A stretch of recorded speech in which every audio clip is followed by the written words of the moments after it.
हरियाणा के कार्यवाहक CM Nayab Singh Saini governor house पहुंचे। इस मौके पर उनके साथ केंद्रीय गृह मंत्री अमित शाह समेत केंद्रीय मंत्री मनोहर लाल समेत बीजेपी के अन्य वरिष्ठ नेता भी मौजूद रहे। इस दौरान सभी ने हरियाणा के राज्यपाल बंडारू दत्तात्रेय से मुलाकात की है। साथ ही नायब सिंह सैनी ने सरकार बनाने के लिए बहुमत का आंकड़ा भी राज्यपाल के सामने रखा और इसके साथ ही तीनों निर्दलीय विधायकों ने भी राज्यपाल को सरकार के समर्थन का पत्र सौंपा है।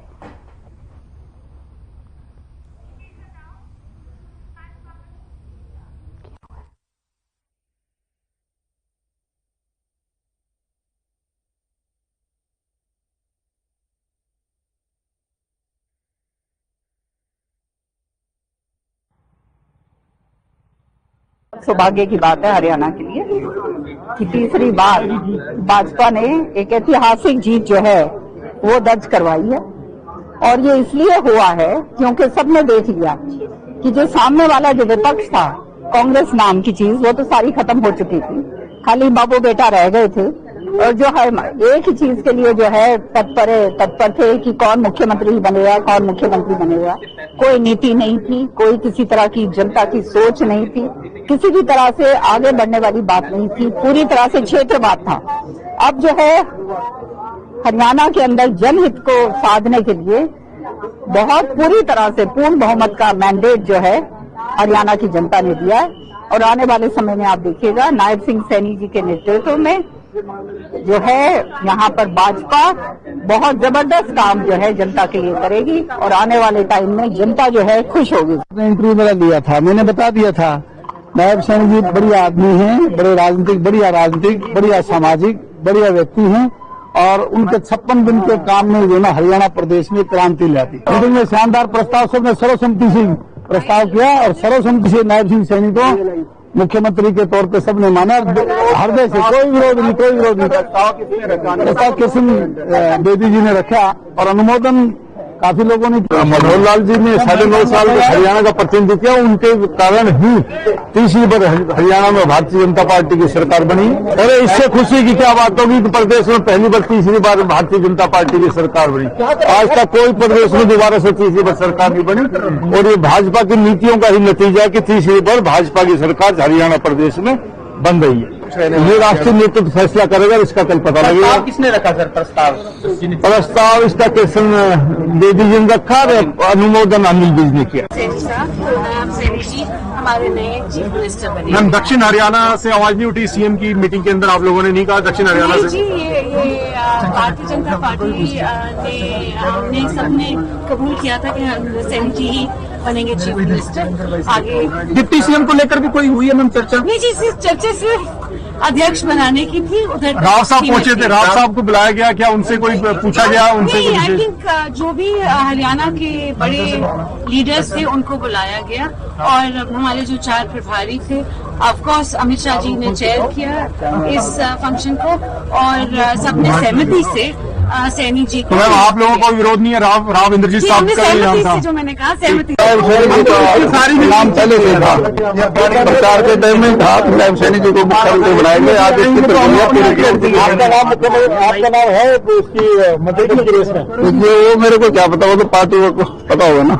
कुछ बताया? चर्चा हुई मंत्री परिषद चर्चा नहीं आया करते इस पे, वो तो पार्टी करेगा। कोई इशारा मिला? अभी पार्टी का आदेश जब आएगा तभी आएगा ना। सीएम बना दिया उनको। सर्वसम्मति से हुआ किसी तरह? सर्वसम्मति से। तो ये भी चर्चा चली कि कोई उप मुख्यमंत्री बनेगा या नहीं? वो पार्टी फैसला कर रही है। नायब सिंह सैनी के नाम के ऊपर मोहर लग गई है। बहुत बहुत बधाई है हरियाणा वासियों को, क्योंकि उनके नेतृत्व में हमने चुनाव लड़ा था और उसकी जीत भी दर्ज करी है। बहुत बहुत बधाई है पूरे हल्के के लिए, कालका के हल्के वासियों के लिए भी और पूरे हरियाणा प्रदेश के लिए। इससे ये बहुत गर्व का और गौरव का विषय है कि तीसरी बार श्री नायब सिंह सैनी जी हरियाणा प्रदेश के मुख्यमंत्री के रूप में चुने गए हैं और कल वो शपथ ग्रहण करेंगे। और मैं समझता हूं कि पंचकूला के इतिहास में ये बहुत बड़ा दिन है जब पंचकूला के अंदर देश के हमारे प्रधानमंत्री आदरणीय नरेंद्र मोदी जी इस शपथ ग्रहण समारोह के अंदर आ रहे हैं।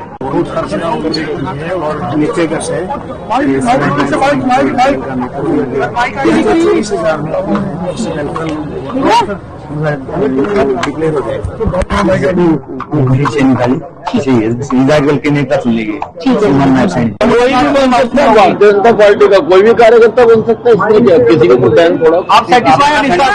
हाँ, सीनियरिटी के हिसाब से आपने कहा था कि आप नहीं, ये देखना पार्टी का काम होता है। हमारी एक पार्टी है और हमारा पार्टी का शीर्ष नेतृत्व तय करता है और यहाँ पर पूरा प्रजातांत्रिक तरीके से अमित शाह जी के सामने चुनाव हुआ, सर्वसम्मति से सबों ने तय किया। तो देखिए, इसमें सबसे बड़ी जो खास बात है कि पहली बार कोई सरकार तीसरी बार रिपीट होने जा रही है, जो आपको भी कोई बहुत बड़ा रिकॉर्ड नहीं, वो कोई और विषय था जो मैं कभी मानता नहीं। पार्टी जहाँ ड्यूटी लगाती है वहां डट के करते। मैंने कहीं दरकिनार नहीं किया, कहीं मैंने बोला नहीं था। मैंने खाली एक स्पष्टीकरण दिया था कि जो मेरे बारे में गलत बात कही जा रही थी कि अनिल विज बनना नहीं चाहता, तो मैंने वो स्पष्टीकरण दिया। लेकिन मैं 7वीं बार हूँ सीनियर मोस्ट हूँ। हम नहीं बन पाए सर, इसका कोई आपको नहीं, कभी मैंने मन में रखा भी नहीं, कभी रखा भी नहीं मैंने। कोई जिम्मेदारी बड़ी मिलती है तो उसको नहीं, जहाँ भी पार्टी मुझे चौकीदार बना देगी, मैं वो भी पूरी निष्ठा के साथ काम करूंगा। अनिल विज मेरा नाम दिए, परंतु कुछ बच्चों के रिजल्ट्स तैयार थे, कमीशन ने तैयार किए थे, जो ही निकालने के लगे तो विपक्षी दल वो चीफ इलेक्शन कमीशन के पास गया और हाई कोर्ट में चला गया, तो उसके ऊपर रोक लगी थी। हमने ये अनाउंसमेंट किया था कि हम सबसे पहले उन बच्चों को ज्वाइनिंग लेटर देंगे। हम अपनी बात के ऊपर पूरा कायम है और बच्चों का वो रिजल्ट क्या है, हमारे 24,000 बच्चे हैं, 24,000 बच्चों का कल ही जब सब होगा तो कमीशन का पूरा रिजल्ट क्या है वो उसको जारी कर देगा। ये हमारा जो वायदा था, उस वायदे को भारतीय जनता पार्टी जो बोलती है उसको पूरा करती है और कल सभी 24,000 बच्चों के रिजल्ट जारी हो जाए।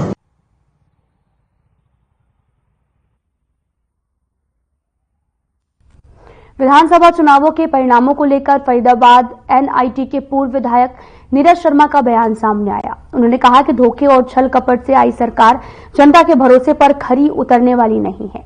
बीजेपी सरकार जनता ने नहीं चुनी, ईवीएम मशीन ने चुनी है। उन्होंने इसके साथ ही बीजेपी पर आरोप लगाते हुए कहा कि यदि सरकार वाकई जनता ने चुनी है तो बीजेपी को सरकारी संसाधनों का दुरुपयोग कर लोगों को समारोह में बुलाने के लिए जिलाधिकारियों पर दबाव डालकर लोगों को बुलाने के लिए बस और खाने और मेन्यू जारी नहीं करना पड़ता है।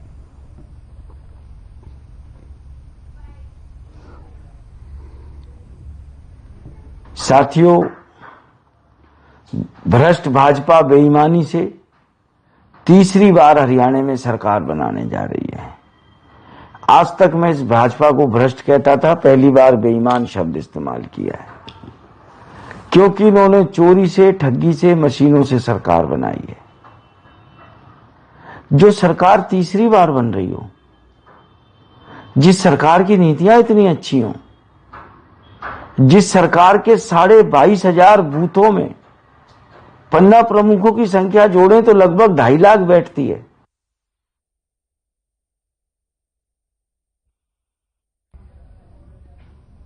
बहादुरगढ़ में एक युवक की बेरहमी से हत्या करने का मामला सामने आया है।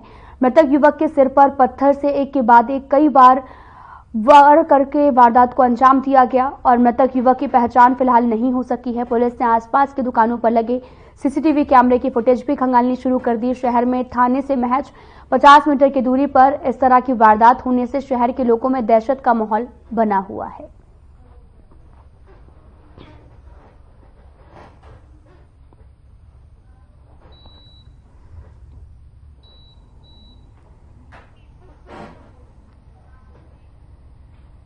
होडल के अनाज मंडी में धान की खरीद न होने से किसान परेशान हैं। किसानों ने आरोप लगाया कि राइस मिलर और मार्केट कमेटी के मिली भगत के कारण नहीं हो रही है और बीजेपी सरकार ने भी हरियाणा में सभी मंडियों को आदेश भी दे चुके हैं। किसानों का एक एक दाना खरीद लिया जाएगा। वहीं किसानों ने मार्केट कमेटी और मिलरों पर मिली भगत का आरोप लगाते हुए कहा कि राइस मिलर धान की ढेरियों में मॉइस्चर बताकर पंखा भी लगवा रहे हैं। किसानों ने यह भी कहा सरकारी रेट 2320 का रेट है, लेकिन राइस मिलर उसके बाद भी धान में नमी ज्यादा बताकर सरकारी रेट से करीब 500 रुपए कम खरीद रहे हैं।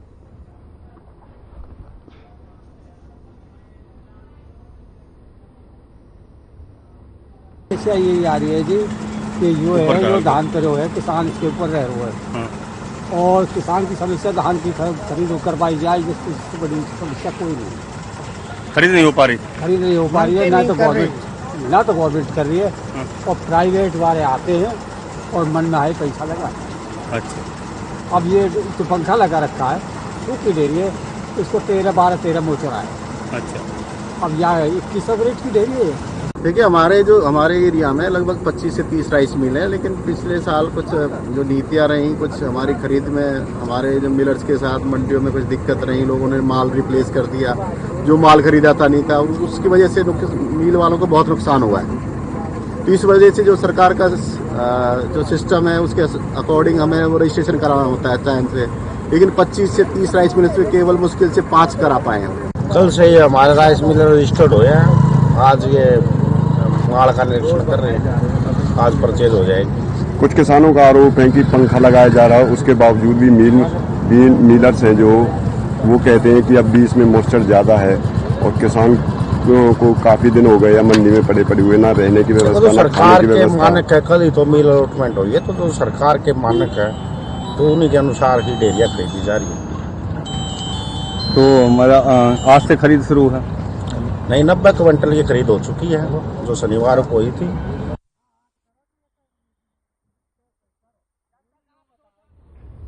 अंबाला में पराली जलाने के कई मामले सामने आए हैं। इन मामलों में किसानों पर अब तक 62,500 का चालान भी किया गया है और वहीं अब उपायुक्त ने भी पराली जलाने वाले किसानों पर एफआईआर दर्ज करने के आदेश जारी कर दिए हैं।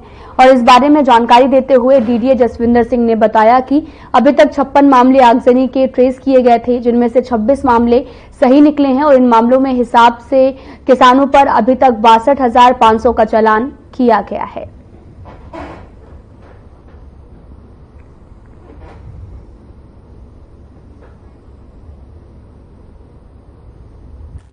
हरसिक से जो लोकेशन प्राप्त हुई है उसके अकॉर्डिंग अभी तक 56 केसेस हमारे पास आए हैं, जिनमें से वेरीफाई टीम द्वारा किए गए हैं और 26 केस ही आगजनी खेतों में पाई गई।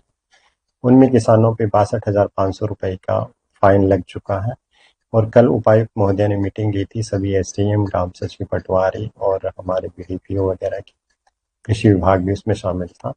आज सभी टीमें फील्ड में हैं और जहां भी आगजनी की घटना कोई किसान लगाता मिला है तो कल उपायुक्त महोदय ने कहा कि एफआईआर किसानों के अगेंस्ट करें। तो और इसके साथ साथ हमारी जो टीमें हैं वो किसानों को स्कूल के माध्यम से, न्यूज़पेपर के माध्यम से भी किसानों को बता रही हैं और पिछले साल से अभी तक लगभग 20% की रिडक्शन आई है।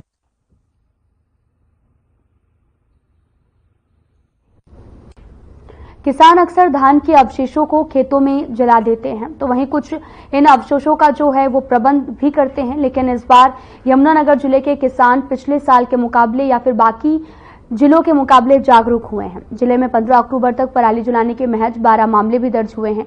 प्रशासन अपनी तरफ से न सिर्फ किसानों को जागरूक करता है बल्कि ना मानने वाले किसानों पर जुर्माना और मुकदमे तक दर्ज कराता है। बाकी जिलों के मुकाबले यमुनानगर में किसान काफी ज्यादा जागरूक हुए हैं।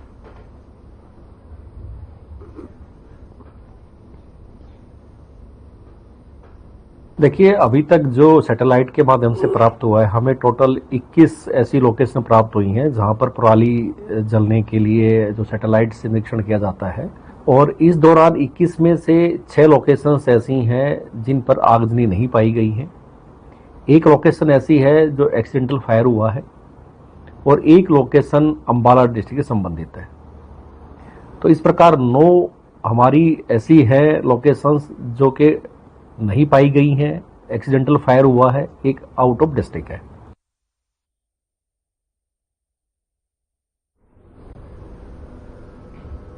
त्योहारी सीजन इन दिनों शुरू हो गया है। बाजार में फिर से रौनक लौटने लगी है। दुकानदारों के चेहरों पर रौनक भी देखने को मिल रही है। गौर करने वाली बात यह है कि पिछले काफी समय से बाजार में मंदी आई हुई थी और आमदनी के साथ साथ लोगों ने खरीदारी भी शुरू की। बाजारों में खरीदारी का असर मिला जुला देखने को मिल रहा है।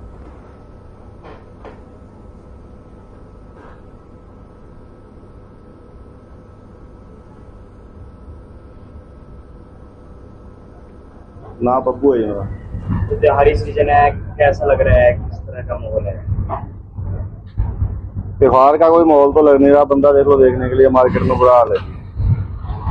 जज के मंदा है, दिवाली का जिस हिसाब से सीजन है कोई खास नहीं इस बार भी, पिछली बार की तरह मंदा ही है इस बार भी। क्या लगता है आपकी बार दिवाली कैसी जाने वाली है? तो दिख ही रहा है, नवरात्रे आए वो भी बिल्कुल मंदे गए हैं, ठीक है, श्राद्धों में भी काम नहीं निकला, वैसा ही दिवाली का हाल लग रहा है, दिवाली में भी ऐसा ही रहेगा हाल। क्या लग रहा है, क्या माहौल है दिवाली का? आप देखो माहौल बिल्कुल शांत है, जीरो है कर दिवाली, कोई गाहक नहीं है, सुनना पड़ा है बाजार। अब की बार दिवाली कैसी जाएगी फिर? ऐसा खुश्क जाएगी दिवाली जी, कोई खास माहौल नहीं दिखाई दे रहा? नहीं दिख रहा है, आपके सामने है। और देखो कि आवाजाही कैसी लग रही है, क्या आवाजाही बिल्कुल ठप्पा ही, देख लो आप ही देख लो। पूरे गांव से गाहक आ रहे हैं, उन लोग कैसे चल रहा है? नहीं आ रही है अभी गाहक, निकल नहीं रहा गाँव से। दिवाली बढ़िया जाएगी। क्या माहौल है गाहकों का, आवाजाही? गाहकों का माहौल ठीक है, कुछ चल पड़ा, पूरा मौके पे पूरा चल पड़ेगा। 4-5 दिन पहले माहौल बनेगा पूरा कस्टमर का मार्केट में। गांव से आने वाले गाहक हैं वो आना शुरू हो गए हैं या अभी कुछ ठीक आ रहे हैं, ज्यादा नहीं आ रहे, फसल में बिजी है, जब फसल उनकी कटाई होगी। दिवाली का माहौल बहुत बढ़िया है, बहुत बढ़िया दिवाली रहेगी, काम अच्छा निकलेगा, सभी दुकानदारों के चेहरे पर खुशी है। रातों में माता के नातों में बढ़िया काम रहा, दशहरे भी काम बढ़िया रहा और दिवाली में बढ़िया रहेगा। तो जो गाहकों की आवाजाही है वो शुरू हो चुकी है, जो गांव से गाहक आते हैं उनका गाहकों की आवाजाही है शुरू होने वाली है। हम लोग धोने के सीजन में और नरमे के सीजन में लगे हुए हैं, उसके बाद 2-4 दिनों में काफी बाजार में शुरू हो जाए। बहुत बढ़िया जाने वाली है, बहुत बढ़िया खेती, बहुत बढ़िया जाएगी। तो गाहकों की आवाजाही है, बढ़िया है, हम शुरू अभी दिन में हो जाएगा, चल जाएगा। तो जो गांव के गाहक हैं वो आने लग गए हैं या अभी कुछ अभी देर में? तो क्या लगता है दिवाली खेलेगी या फिर मंदी रहने वाली है? बढ़िया चलेगी दिवाली का, बहुत बढ़िया माहौल है, बढ़िया जाएगी अबकी दिवाली। जो गाहकों की आवाजाही है वो शुरू हो चुकी है या वो मतलब कि नॉर्मल तो शुरू हो चुकी है, बस अभी शुरू होने वाली है। जो गांव से गाहक आते हैं वो कब तक आना शुरू हो जाएंगे? वो अभी थोड़े बहुत तो आने स्टार्ट हो गए, बस अब आने पे ही है, दिवाली के बाद सब काम चल जाएगा बढ़िया। क्या लगता है दिवाली खिलेगी अब की बार? दिवाली पूरी खिलेगी जी अब की बार।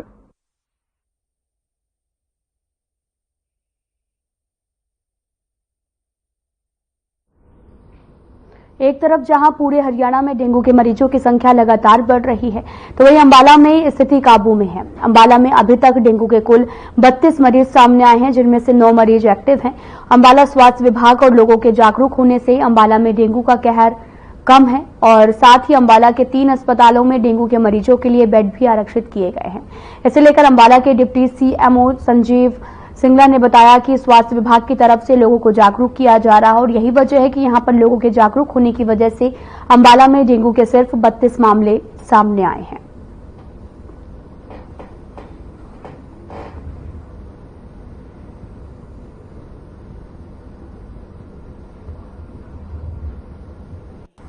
अंबाला में मैं ये जरूर कहूंगा कि समाज के योगदान की वजह से डेंगू की स्थिति जो है वो काफी नियंत्रण में है और हमारे यहाँ पे टोटल 32 केस आए हैं और जो कि अभी 9 केस एक्टिव हैं और कहीं पे भी मतलब ये नहीं है कि भैया जी कोई भयावह स्थिति है। पिछले वर्ष की अपेक्षा में इस बार डेंगू के मामले काफी हद तक कम है। लोगों को जागरूक किया जा रहा है। इसमें 60 ब्रीडिंग चेकर्स हैं जो घर घर जाके लोगों के घर में बताते हैं कि कहाँ पे लार्वा पनप सकता है और कहीं पे लार्वा दोबारा मिलता है किसी घर में तो उसको नोटिस भी दिया जाता है।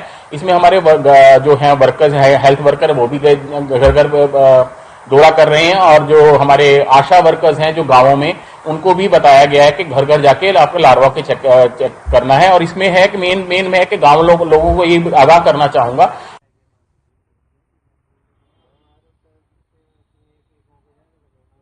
हरियाणा में HCSJB का फाइनल रिजल्ट जारी कर दिया गया है। आपको बता दें कि पंजाब और हरियाणा हाईकोर्ट ने HCSJB का अंतिम परिणाम घोषित किया है। परिणाम में मेरिट और रोल नंबर के हिसाब से सूची शामिल है।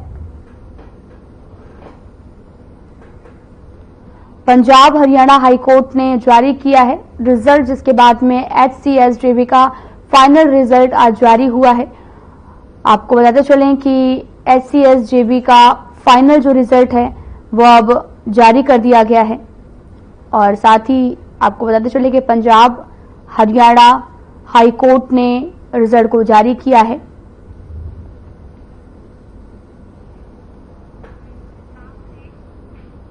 नारनौल के साथ में लगते गांव सिलारपुर से दहेज प्रताड़ना का मामला सामने आया है। मृतका की शादी नारनौल के ही साथ लगते एक दूसरे गांव बसीरपुर में हुई थी। एक दिन अचानक से संदिग्ध हालत में उसकी मौत हो गई।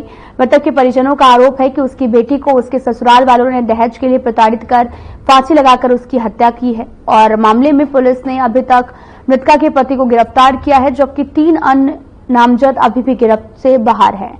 और इस मामले में निजामपुर थाना प्रभारी गोविंद ने जानकारी देते हुए बताया कि इस मामले में उन्हें 8 अक्टूबर को सूचना मिली थी। सूचना मिलने के बाद पुलिस ने मामले की जांच शुरू कर दी है।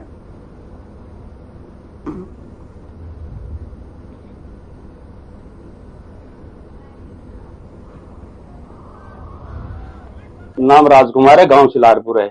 हमारी बेटी की 15 दिसंबर को शादी की गई थी और उसको बार बार दहेज के लिए प्रताड़ित किया जा रहा था। 7 तारीख को जो अभी 10वें महीने की है, इसको रात को उन्होंने फांसी देके और बेटी को डेथ कर दी और उसकी मौत हो गई। हम बार बार पुलिस पे कंप्लेंट कर रहे हैं, लेकिन पुलिस कोई सुनवाई नहीं करी। इसलिए हम आज धरना प्रदर्शन पे आए और अनिश्चितकालीन धरना पर भी बैठने के लिए तैयार हैं। जब तक बेटी को न्याय नहीं मिलेगा तब तक हमारी मांग पूरी करो।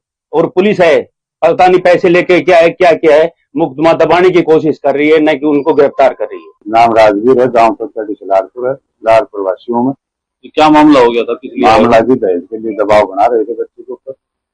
कहाँ की घटना है, क्या कब की घटना है? गाँव बसीरपुर में है और 7 तारीख को शाम को बाद 7-7:30 बजे के लगभग। क्या घटना हुई पूरा बताओ।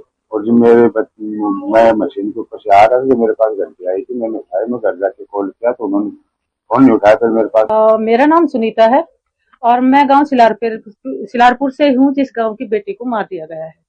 और हम आज गांव वाले उस माँ के साथ आए हैं जहां पर जिस देश में ये नारा दिया गया था कि बेटी पढ़ाओ बेटी बचाओ।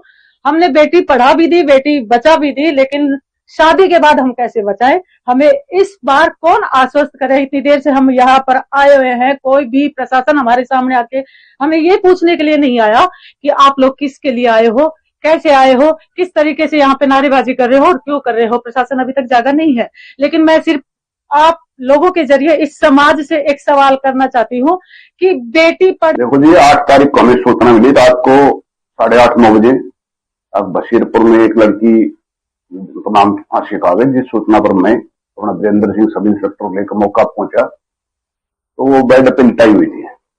उसके बाद हम हार गए तो उसकी लड़की के पिता ने दरखास्त दे दी, जिसके ऊपर मुकदमा दर्ज कर दिया। मुकदमा नंबर 115 धारा 80, 85, 34, 3 की 5 BNS की धाराओं के तहत मुकदमा दर्ज करके तफ्तीश जारी है। सर, इसमें कितने आरोपी गिरफ्तार? एक आरोपी गिरफ्तार हो चुका, रविंद्र और रवि सन ऑफ राजवीर, जो विजेता का पति था।